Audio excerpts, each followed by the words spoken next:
Coming up on Super Boothers, Ryan and I discussed this concept of pivoting, where you notice something going on in your business that's working, and you shift some more resources towards that. Stay tuned.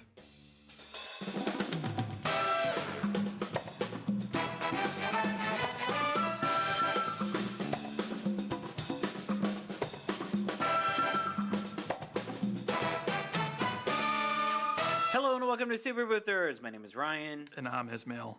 And today, I have a topic to discuss. Finally, someone showed up to work today.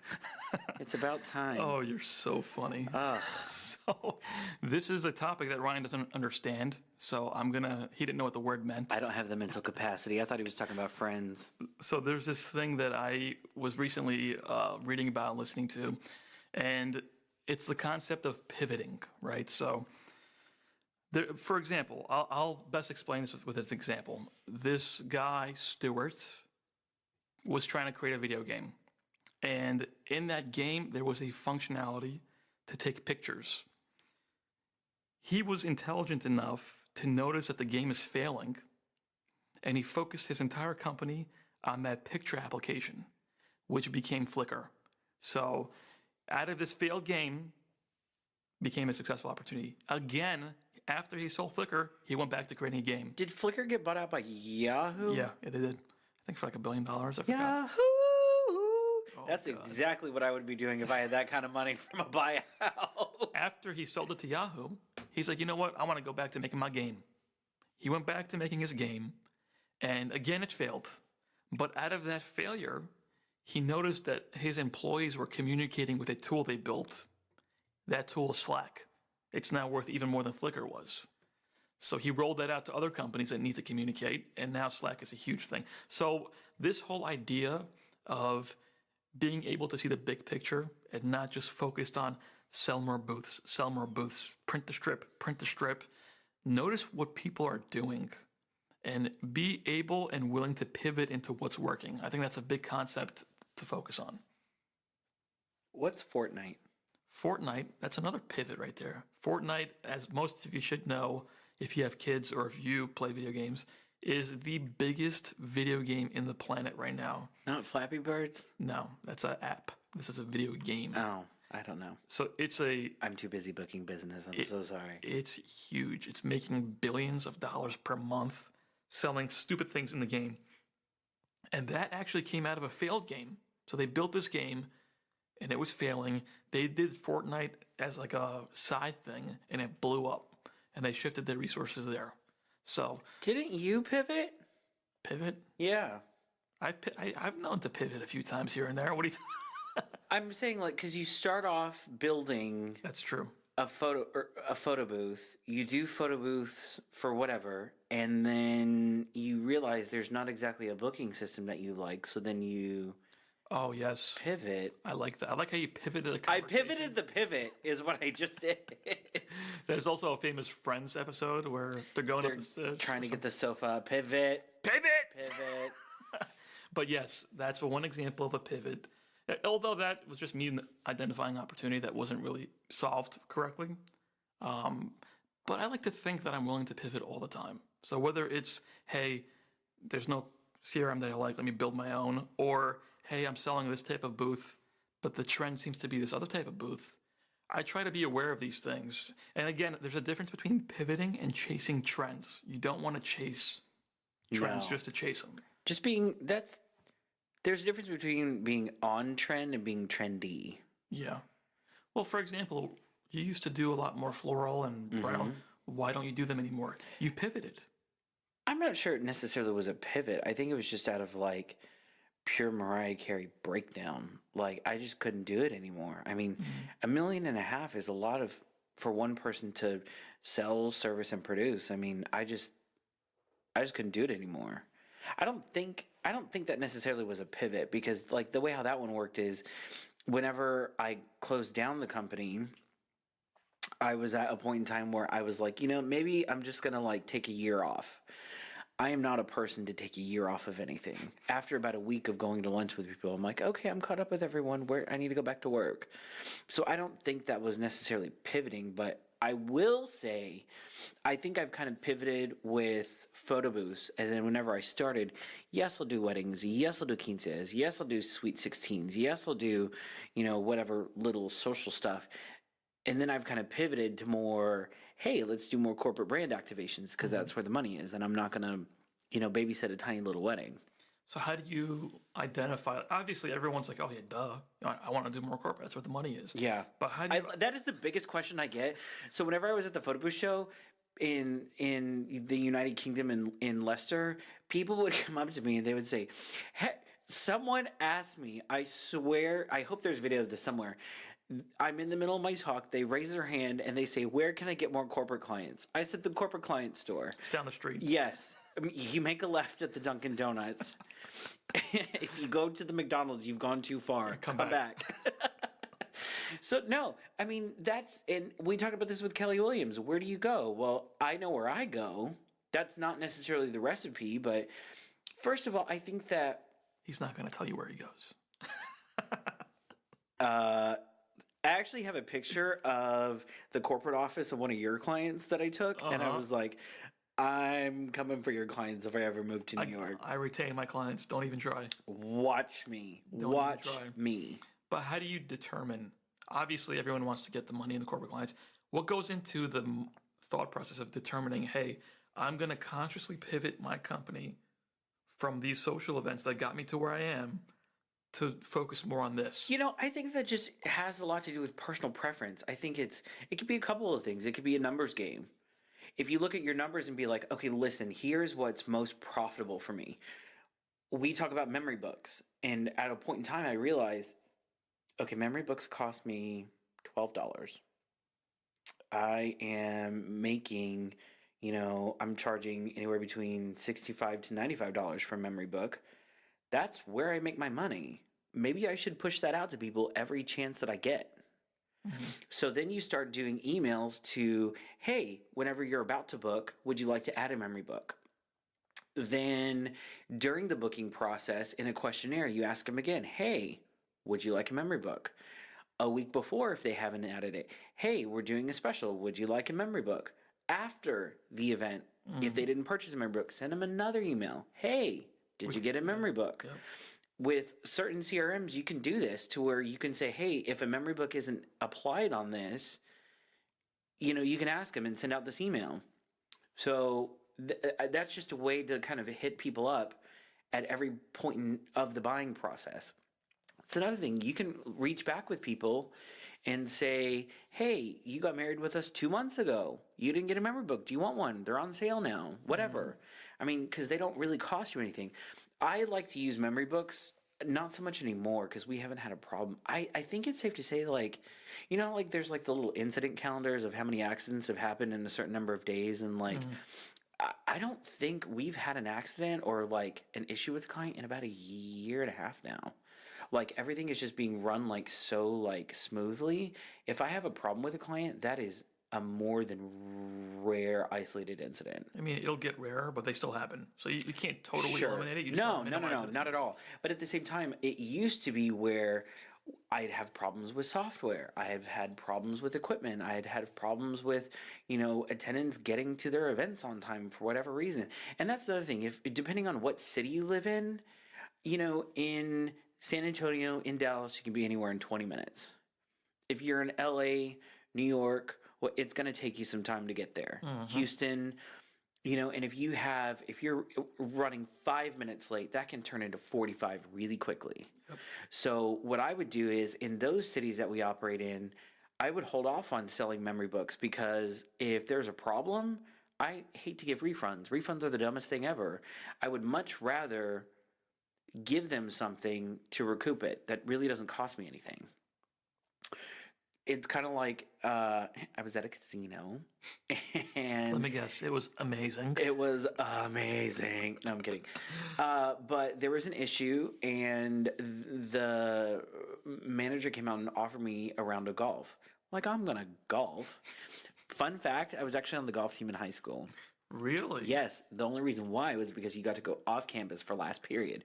So whenever we would leave, I'd say oh, I'm going to the driving range. Bye. And I would never go. So you don't know how to golf? I do know how to golf. So you can teach me how to golf. Probably. Nice. Whether or not you would be receptive to my teachings is another story. It's a lot of yelling and whatnot.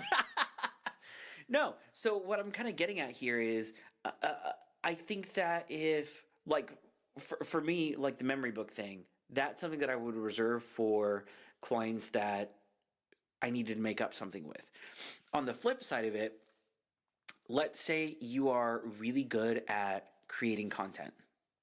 Like you're really good at green screen. I'm really good at green screen. That's where I focus most of my business on because it makes me happy. I enjoy doing it. There are some people that cannot do green screen to save their life, and they don't have to. I'm saying that if I'm going to pivot, I'm going to pivot with something that makes me happy. Well, let's clarify this a little bit because not everyone is in that position, right? Some people just want to do whatever they have to do to make a paycheck, get some money. They can't just say, I want to do this because I enjoy it, right? So I know. Is that my white privilege? I can hear people listening saying that, hey, Ryan can do that, but I can't. So to me, you can still hire someone that can, or that doesn't mean that you have a specialty. There are some people that are really good at props, and you know what? They're really proud of their props. I am not proud of my props. My props looks like, the Muppets got into don't say it. Don't say it. Don't say it. Family show. Imagine what you will. For me, when I think about a pivot and I look at all these other stories of like famous pivots in businesses, for example, Netflix started off mailing DVDs. I don't have my button. So they started off mailing DVDs. They built this little thing on the side, to test it out and see if people would be willing to stream video. And that worked pretty well, and they went all in on that. So to me, the important thing that I'm taking away from these examples is that in order to pivot, you have to see something. You're responding to your customers. Hey, maybe you'll throw something out there. Maybe you'll throw out streaming. But you're really deciding to pivot based on the reaction of your customers. And an example with me is, I know I've mentioned it before, and Ryan knows all about it, where I was just doing photo booths, and I basically heard from my clients that they wanted more. They wanted to book more things from one person. And I made the decision to pivot into not just a photo booth rental company, but also starting to rent out other things. And that seems to be working well. But again, it's a response. Cotton candy machines? No cotton candy. Not yet. Inflatable jumpers? Not yet. But maybe. I live in the Hamptons. There's a lot of rich people having house parties. That need inflatable jumpers? They get lots of stuff. Did you see that all-white inflatable jumper? No. Like, it's a thing for people to rent all-white inflatable jumpers for adults for weddings. That's the dumbest thing I've ever heard. Listen, are they paying money? I guess so. That's what you got. See? Okay. But that wouldn't work with your philosophy of doing what you love and not making the money. No. So I did a fabulous event this weekend. It was at the Ritz-Carlton in Dallas, which I've done a lot of events at Ritz-Carltons, and I will say that they're all kind of like the same. Like, they're all white weddings, they're all gigantic, they're all massive floral, they're all orchids, hydrangeas, roses kind of thing. But they think they're so unique. It's their special day. Put a bullet in my head. So, no, but this is the thing is, whenever I did a glam booth, and my version of a glam booth is a white backdrop. Thank you so much to Brian Ginsberg at PB Backdrops, because it's amazing. I called him for a green screen white backdrop. The client emailed me on Monday morning, 8:00. They say, hey, we need a green screen. And I didn't have one in that particular city that I needed. So it was just easier for me to order one.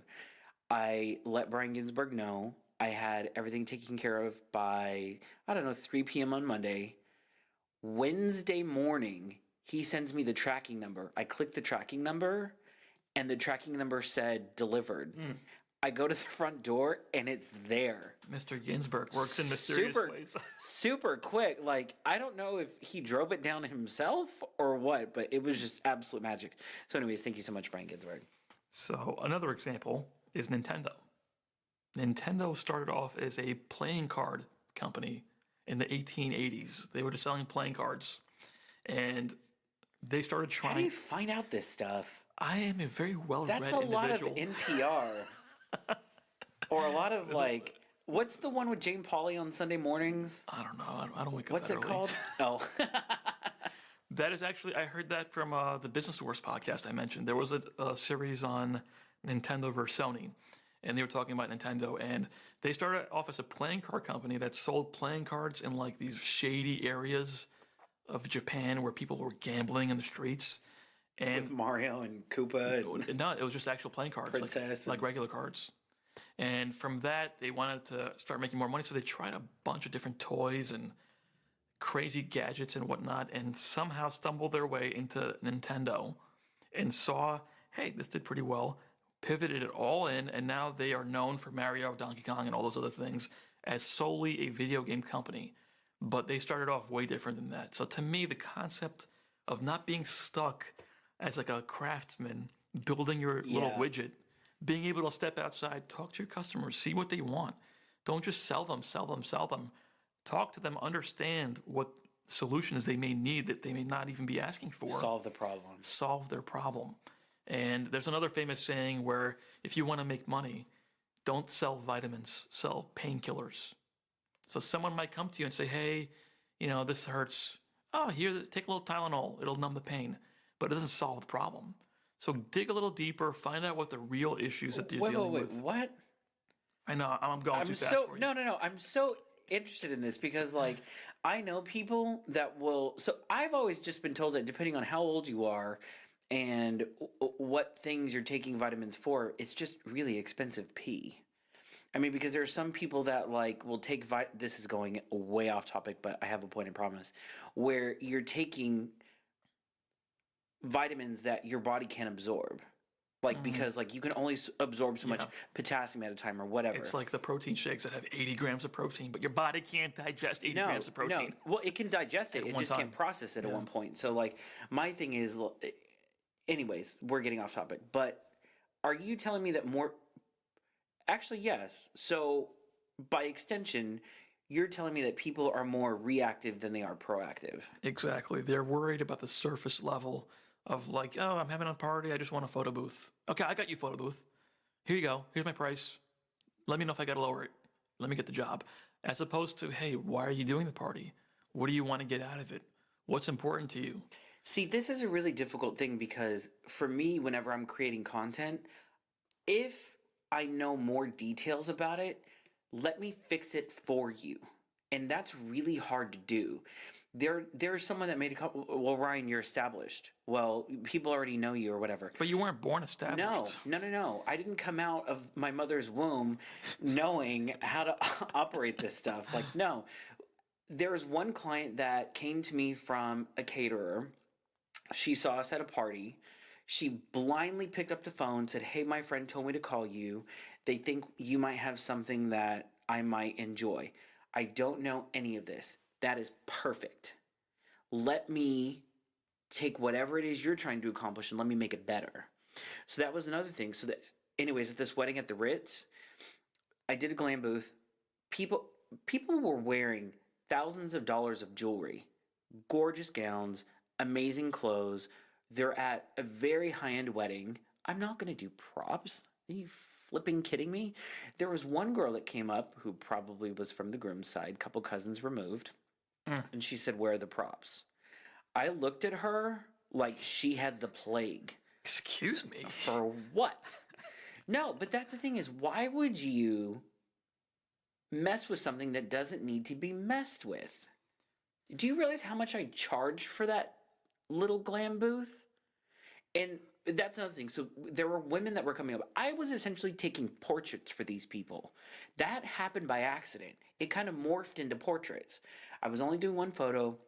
I wasn't doing gifts.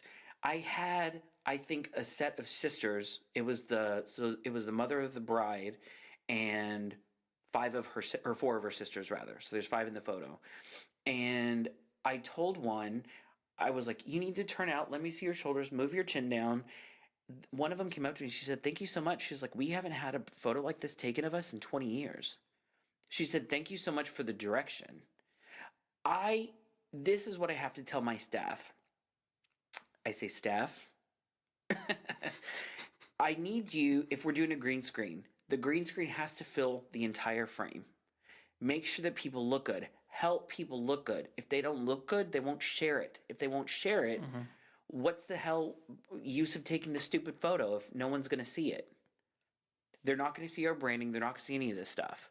So my thing is, it behooves you Ooh, to help people. look at that SAT word I got, with the enunciation. yes. What did you make on your SATs? I forgot, but it was very high. Mine was like room temperature, I think. That is quite low.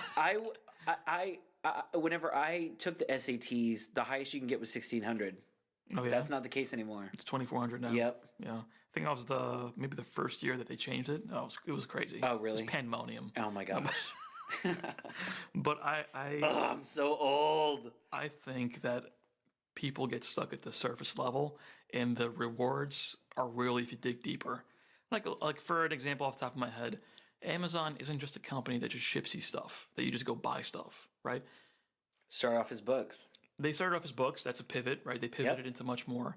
But it's not Into just everything. into everything. And now their new headquarters is going to be in LIC, Yes. Long Island City, Yes. for those that aren't from New York. The old Citibank building is the rumor. Yep. But that's actually a great example. And you know what's funny? Most of these successful companies start in one little area. Even Facebook was this college, and then they expand. You don't start off the gate serving everybody. No. But again, it's not just, oh, I go there and I buy what I want.